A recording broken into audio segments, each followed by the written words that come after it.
While I was sleeping, I almost died twice, at least. Twice that my family was aware of. And when I woke up, they told me on, I think it was September 12th, that the doctor said, come say goodbye to your dad. You know, your husband, he's not gonna make it. And on Halloween, he said he's not gonna make it through the week.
We had basically, kept our social bubble tight.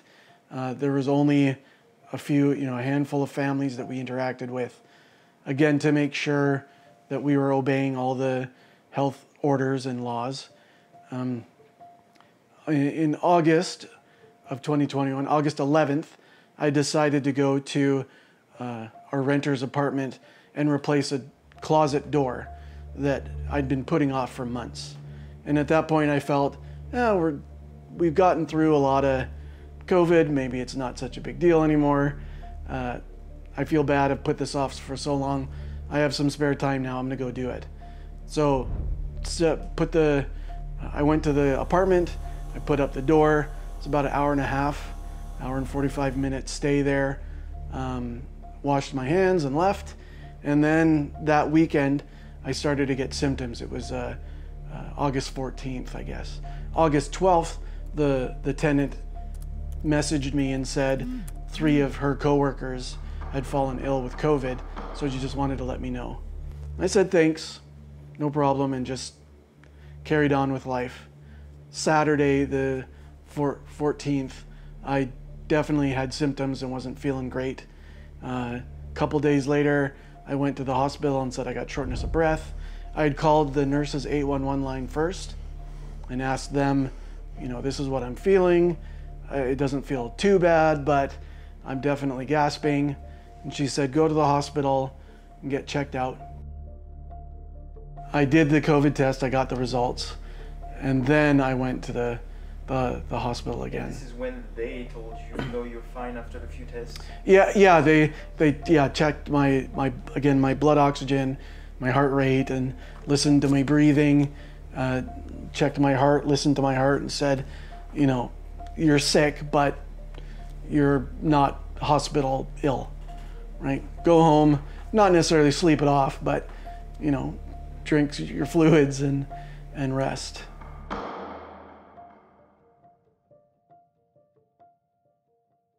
So I did come home, and then it was 2 days later.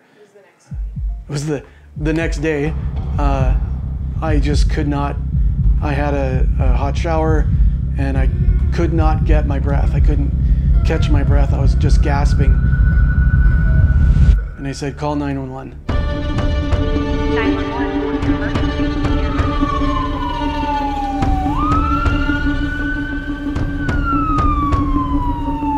they said, get on the stretcher and we'll take you to the hospital.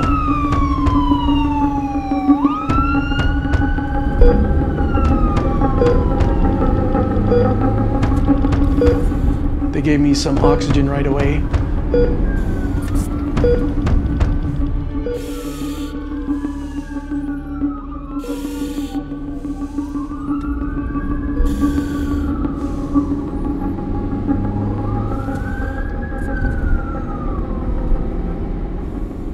And they took me to the Vernon Hospital, where I hung out for 3 or 4 days, just coughing and just not feeling great. They monitored me, and one of the doctors said, you're going to get very sick and you're probably not going to make it.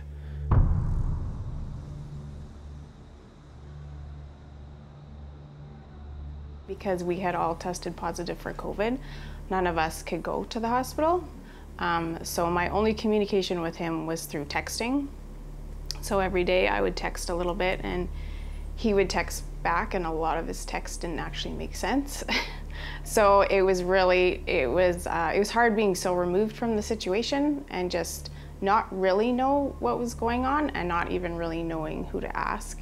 And I was very busy at home. All my 4 girls were sick. I tested positive but didn't really have any symptoms, so I really was just managing sick kids. I did end up calling, but it was really hard to get information, like they're just busy there. So the day that he was intubated, I had texted him in the morning and no answer. I texted him in the afternoon, no answer. Texted him again in the evening, no answer, which I thought was strange. So that night, I think at about 8:30, I called the hospital and I got a hold of his nurse, and she said, has anybody called you today? And I said, no. She's like, a doctor hasn't called? I said, no, no one. And she's like, okay, well, we intubated him and sedated him, just so you know. And that's how I found out. He gave me a paper to sign, probably should have read it, but at that point it was, I believe I signed the yes, you can intubate me form. And then, sure enough, I don't remember really much of anything after that.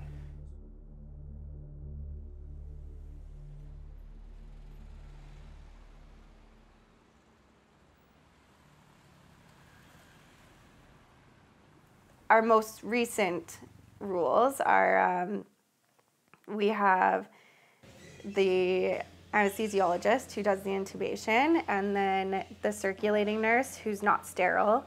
There's 2 nurses in the room at all times, which is your scrub nurse who's sterile, so you're wearing the gown, the gloves, everything. You're not allowed to touch anything other than the sterile instruments, and then you're helping the surgeon. The circulating nurse is not sterile, so they're the one going, grabbing you things if you need extra, and they have to open everything sterilely for you. They're the one helping the anesthesia with the intubation at the beginning. They're doing everything that's before the patient's draped. So the intubation, as soon as the patient's asleep, your entire body's essentially paralyzed, so you need a machine to breathe for you.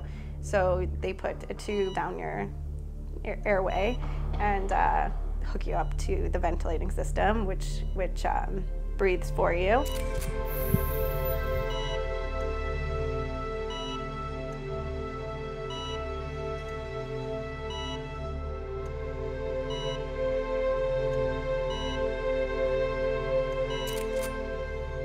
So she said, the doctor will call you in the morning.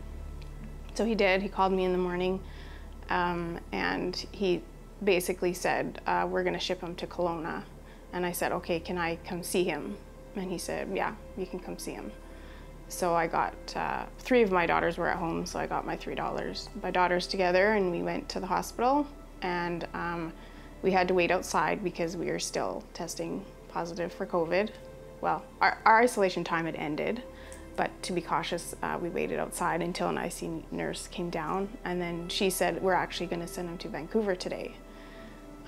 And so I said, well, can I come in and see him? And she said yes, and I said, can my daughters come in too? And she said no. And so I just went in with her, and all the way up, I just basically pleaded. I really want my daughters to see him before he goes. I don't know what it's going to be like in Vancouver. And she was just amazing and so caring, and she just pulled whatever strings she needed to be pulled, and all 3 of my daughters could come up, and we just put on all the everything, gloves, gowns, whatever, and me and my 3 daughters could go into the room together and be with him for like 20 minutes and just touch him through our gloves and just basically say goodbye. And at that point, the doctor said it's risky to ship him, but it's even riskier to leave him here. So, yeah.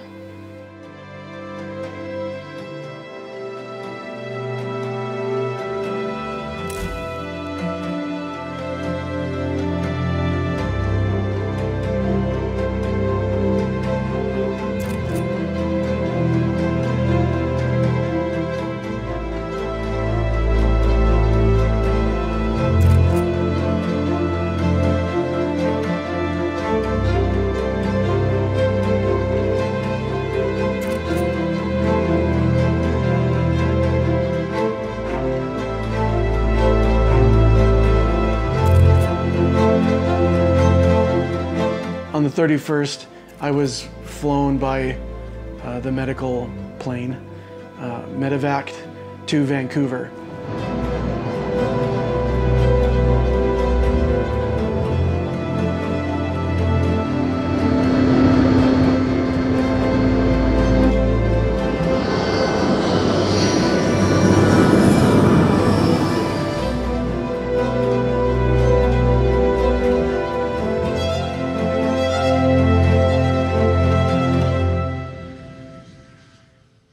And I was put in one of their isolation rooms for 40 days to get my COVID gone out of my system, and I was still asleep. I could call the hospital every day. I very quickly learned I couldn't call in the morning because it was just too hard. So I would call, my girls would come home at around 3, and so 3:30 I would call. And we were allowed to FaceTime with him. So they just would put an iPad and we would see his face. And we would communicate that way with, I mean, he was just sleeping, but we could see him. But the thought was that he could hear our voices. So even at dinner time, we would set up our iPad on the table and just have dinner with him, hoping that he was hearing our voices and just hearing his family. And it kind of kept us close.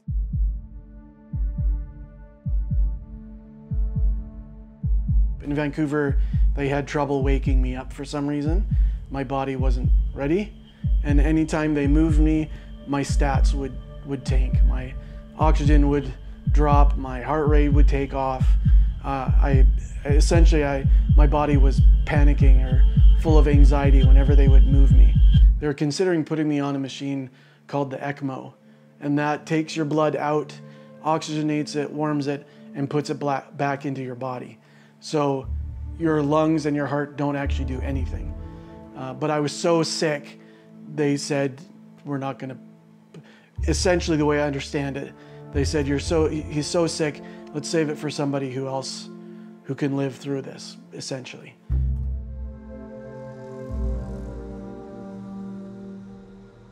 I went down to Vancouver 4 times, I think, and spent time down there.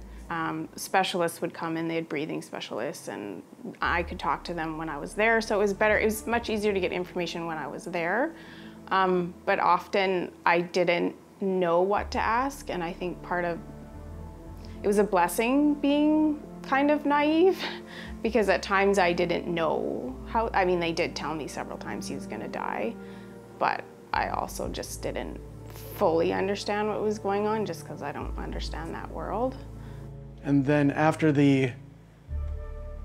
those 40 days, I was in ICU for another 20, 30 days in Vancouver, and again, unaware. They made that clear, he's not getting better, but we want him in the interior. He was in coastal health or whatever, so they wanted him interior. So originally they were gonna send him to Trail, and I didn't actually know where Trail was compared to Vernon, so I Googled it after he told me, and I did the math, and I called him back and I said, you can't send him to Trail.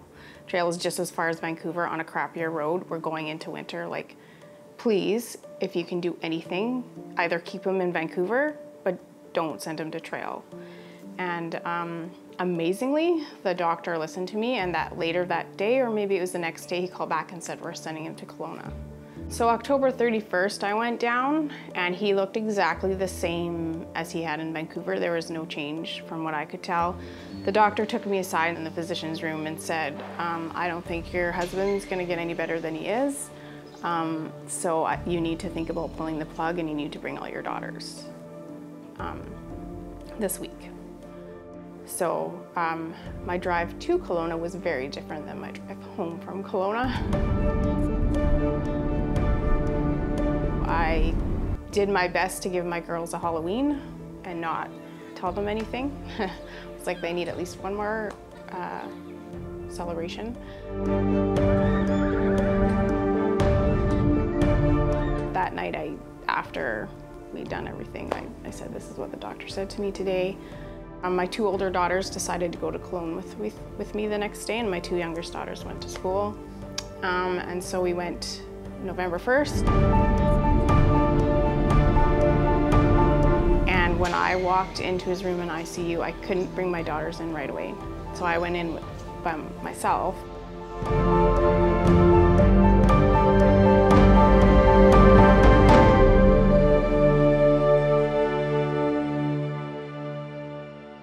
And he was sitting in a wheelchair, and he was looking at me, like looking at me, not looking through me, like looking at me.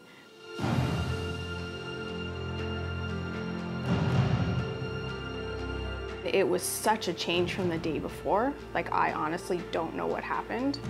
And then I was able to bring my daughters in one at a time, and he blew them a kiss. And like, one of my daughters just collapsed on the floor crying. And I was like, are you okay? Are you okay? But I think it was just the day before we'd been told he's not gonna make it. And then the next day, here he is blowing them kisses. Well, he doesn't remember that. But it was just an amazing transformation in such a short period of time. It was just kind of unreal.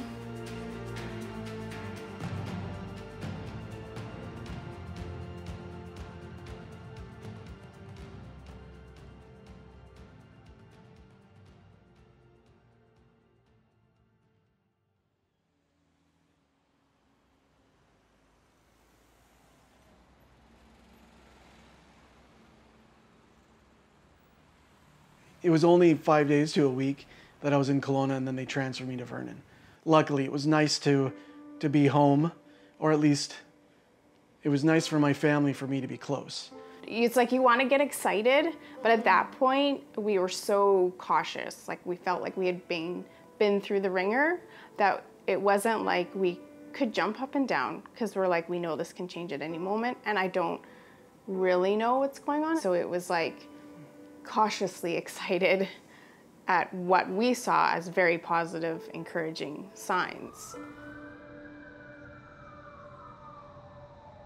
In Vernon, I didn't know how difficult the road ahead was going to be. After the month of Vernon ICU, they moved me up on the 7th floor for rehab, and I spent 81 days in that room getting my strength back, learning to swallow, talk again, walk again. And something that helped me, I think, wrestle through this was in ICU. I made the observation that I was an infant again, that I couldn't walk, I couldn't eat, I couldn't talk. I had to learn all these things again. And I think that helped me understand the tough situation I was in.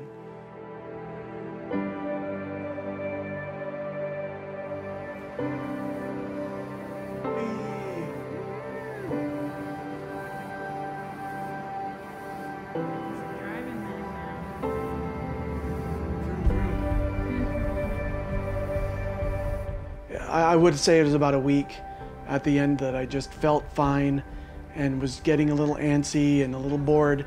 And the nurses didn't need to check on me much because I didn't need near as much care as many of the other patients on the floor. The doctor came and visited and said, I've spoken with a few specialists and some experts and the people that have been working with you, and when would you like to go home? I was like, oh, tomorrow would be great, but anytime this weekend or next week is fine. He said, okay, let's see if we can get you gone tomorrow. I showed up in the morning and there was staff waiting outside of his room, and I was just like, hey, what's going on? Why are we all standing in the hallway outside Luke's room? And they're like, oh, we're sending him home today.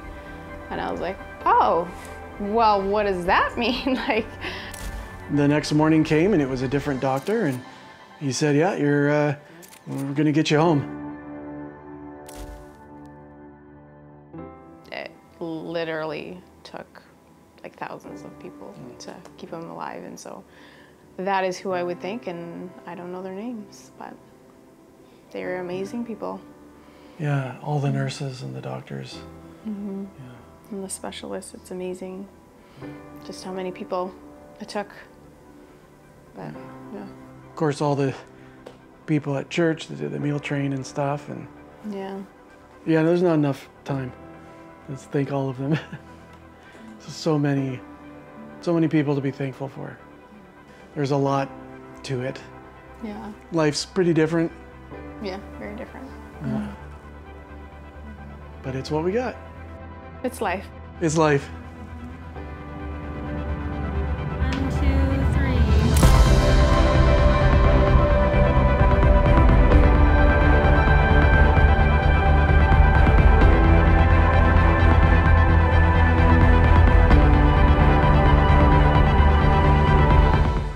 3. Generally, I'm a pretty positive guy, so I try to find the silver lining on anything.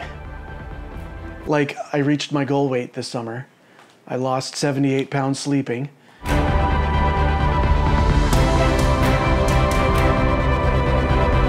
Yeah, right? Someone to call on. Yeah. That's right. Daughter, fetch me popcorn. Other daughter, fetch me water.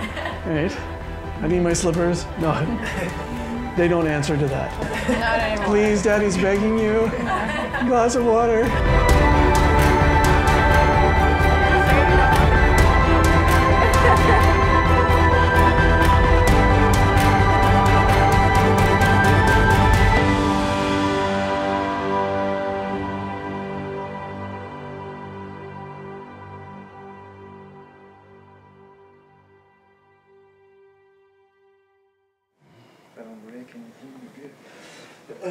Doc. Yeah, okay, everything is rolling. Do you mind the mask or? No, you can take it off. That's Okay. fine. I'd like to know what you actually look like. Oh, that's what you look like. Okay. Sorry to disappoint. No, very handsome man. Very handsome.